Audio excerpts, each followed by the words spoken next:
मेरा नाम एमडी शकील अहमद। मैं डेली आप लोगों को यूट्यूब पर ऑलरेडी 2022 के एग्जामिनेशन मैथमेटिक्स एग्जामिनेशन के लिए कुछ न कुछ टिप्स आपको देता रहता हूं। आज मैं मेंसुरेशन के सर्किल का जो फॉर्मूला इससे पहले सेकेंड वीडियो में हमने जो दिया था उसी का एग्जाम्पल के रूप में ऑलरेडी आपसे शेयर करने के लिए जा रहा हूं। यानी थर्ड ये वीडियो आपका होगा एग्जाम्पल के रूप में। ऑलरेडी आपका क्वेश्चन इस टाइप का अगर हो, क्वेश्चन इस टाइप का हो, यदि किसी वृत्त की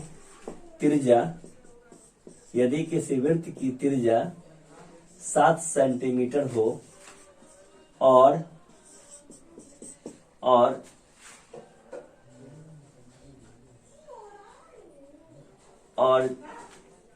केंद्र पर 60 डिग्री का कोण बनता हो तो निम्न को ज्ञात करें। पहला नंबर में त्रिज्यखंड का क्षेत्रफल, दूसरा त्रिज्यखंड का परिमाप, तीसरा त्रिज्यखंड का परिमाप, तीसरा लघु चाप, चौथा दीर्घ चाप,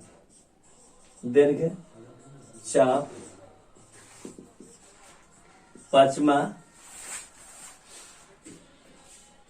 त्रिज्यखंड का परिमाप,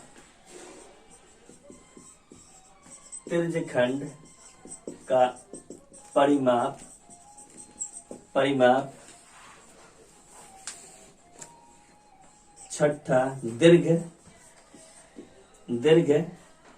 त्रिज्यखंड का परिमाप,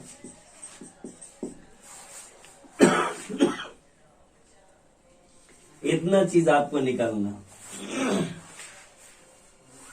सबसे पहला एक आप सर्किल आप खींचिए, ये सर्किल आपने खींचा, ये सर्किल का सरकमफ्रेंस। अब इस पर एक केंद्र ओ बिंदु लीजिए, ओ से एक रेडियस आप ये काम कीजिए ए एंड बी। ये थीटा इंडिकेट कितना है, थीटा बराबर 60 डिग्री। और ये पूरा कंडीशन आपका त्रिज्यखंड का हो गया। तो त्रिज्या क्या है आपका 7 सेंटीमीटर, ये भी 7 सेंटीमीटर। अब भाई इसमें सबसे फर्स्ट ऑफ ऑल त्रिज्यखंड का क्षेत्रफल, त्रिज्यखंड का क्षेत्रफल हमने इससे पहले वाला ये वीडियो में फॉर्मूला बताया। त्रिज्यखंड का क्षेत्रफल बराबर पाई आर स्क्वायर थीटा बटे 360, पाई आर स्क्वायर थीटा बटे 360। अब पाई का वैल्यू यहाँ पर 22/7 एंड त्रिज्या 7 स्क्वायर है तो डबल मर्तबा 7 cross 7 and theta 60 degree by 360 degree. ये अब इसको कट करेंगे तो 6 मरतबा ये डिविजिबल हो जाएगा।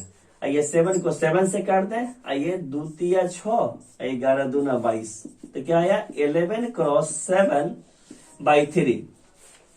अब ये आपका मिल गया 11 7 या 77/3। जब इसको कट कीजिएगा तो कट करने में आपको मिल जाएगा 3 दूना 6, उसके बाद 3 5 15, जैसे इसमें भाग आ दीजिए 77 को 3 से, तो 3 दूना 6 बचा 1,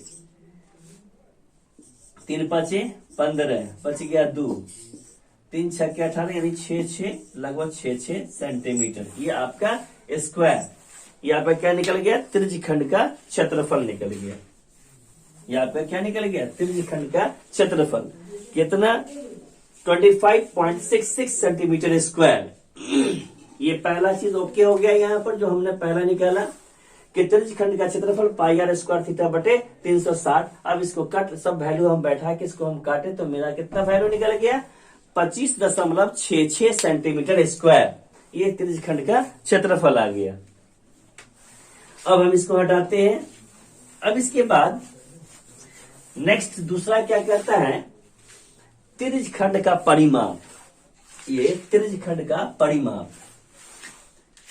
तो त्रिज्य खंड का परिमाप जाने से पहले हमको ये लघु चाप में हम चले जाए। लघु चाप, त्रिज्य खंड का परिमाप की जगह पर हम लघु चाप चले जाएं। यहां से यहां तक ये लघु चाप होता है, ये दूरी लघु चाप होता है। तो इसमें लघु चाप को एम ए बी भी कहते हैं। एम ए बी बराबर पाई आर थीटा बटे 180।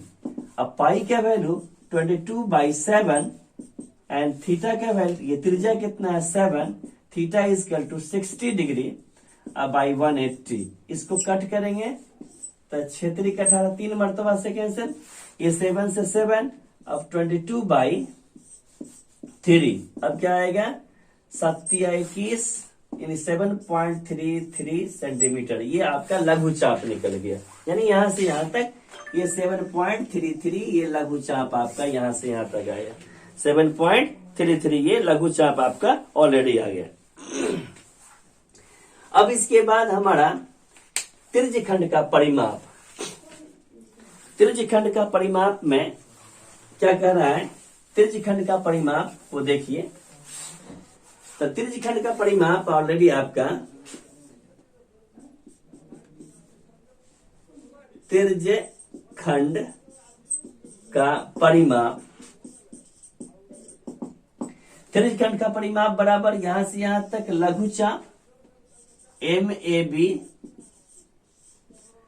प्लस त्रिज्या यानी 2r। तो त्रिज्य खंड का परिमाप अभी आप क्या निकाले हैं 7.33। त्रिज्य खंड का परिमाप 7.33 आप निकाले हैं। इसके जगह पर आप क्या लिखें 2 × 7, 7.33 आप प्लस 7 दूना 14, कितना आएगा 21.33। अब ये लघु चाप कहां से कहा, त्रिज्य खंड का परिमाप यहां से चले ए बी लघु चाप, ये एक त्रिज्या, ये एक त्रिज्या, 2r को इसमें ऐड कर देना है। तो ये आपका 21.33 सेंटीमीटर ये आपका त्रिज्य खंड का परिमाप निकल गया। अब इसके बाद हमारा ऑलरेडी दीर्घ चाप। दीर्घ चाप मतलब क्या आया यहाँ पर, दीर्घ चाप ये यहां से यहां तक, दीर्घ चाप यहां से यहां तक है। अब इसको हम इरेज करें। दीर्घ चाप, चौथा नंबर में दीर्घ चाप,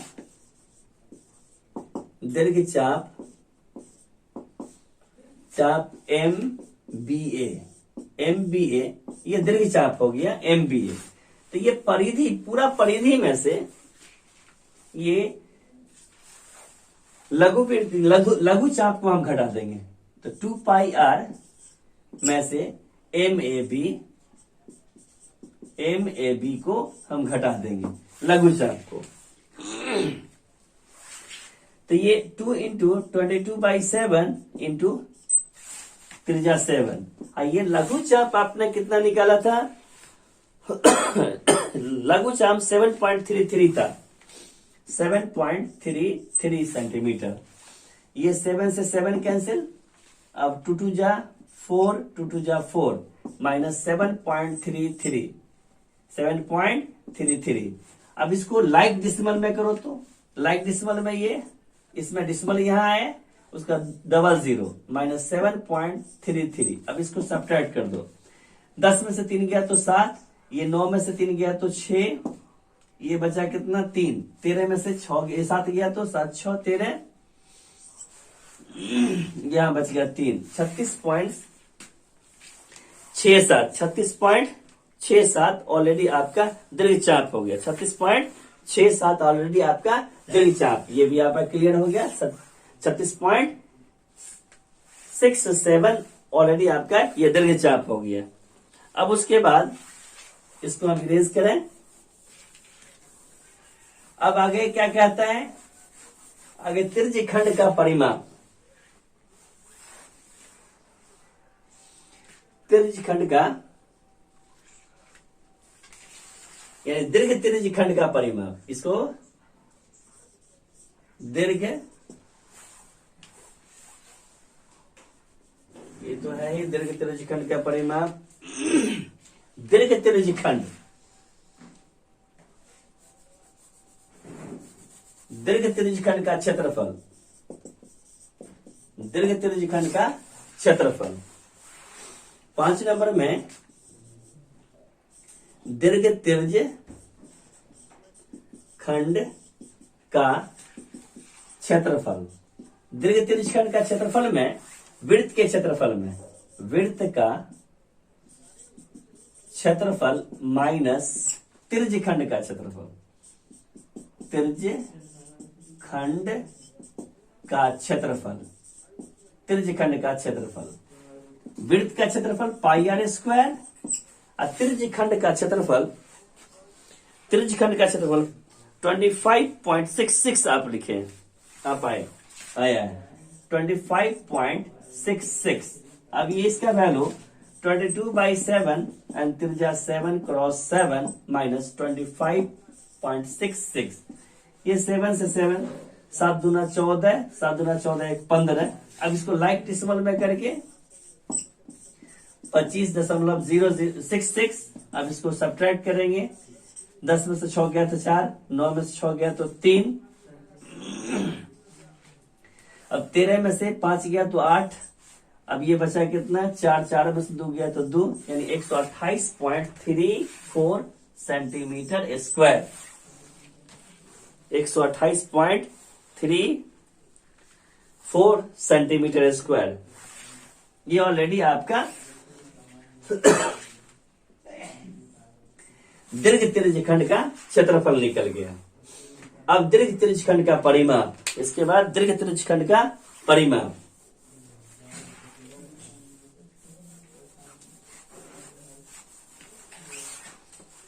छठा नंबर पे क्या करता है, दीर्घ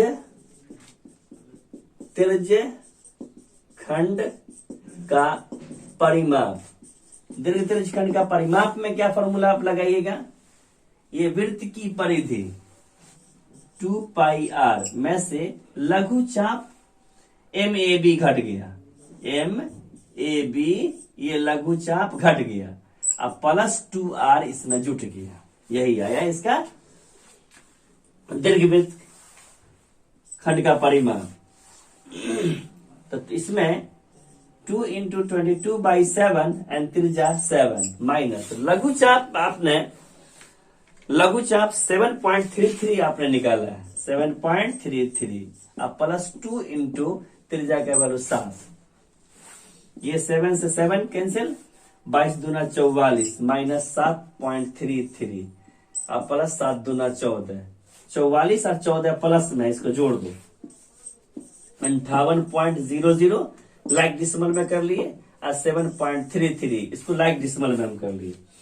अब इसको घटाएंगे तो क्या हो जाएगा, 10 में से 3 गया तो 7, और 9 में से 3 गया तो 6, ये बचा 7 में से 7 गया तो 0, यानी 50.67 सेंटीमीटर, 50.67 सेंटीमीटर ऑलरेडी आपका यह है। इससे पहले हमने एक वृत्त के बारे में जितना आपको फॉर्मूला लिखाया था, उस सारे फॉर्मूला पर यह हमने एग्जाम्पल के तौर पर आपको शेयर किया, ये क्वेश्चन को एग्जाम्पल के तौर पर आपके साथ जो हमने ये शेयर किया है, इसको बढ़िया से आप लोग फॉलो कर लीजिएगा। तो हम ये उम्मीद करते हैं कि अगर इस टाइप का क्वेश्चन, इसमें से कोई भी एक टाइप का क्वेश्चन अगर आपको मिल जाएगा तो आप ऑलरेडी इसको सॉल्व कर सकते हैं, एकदम आसानी पूर्वक से सॉल्व कर सकते हैं।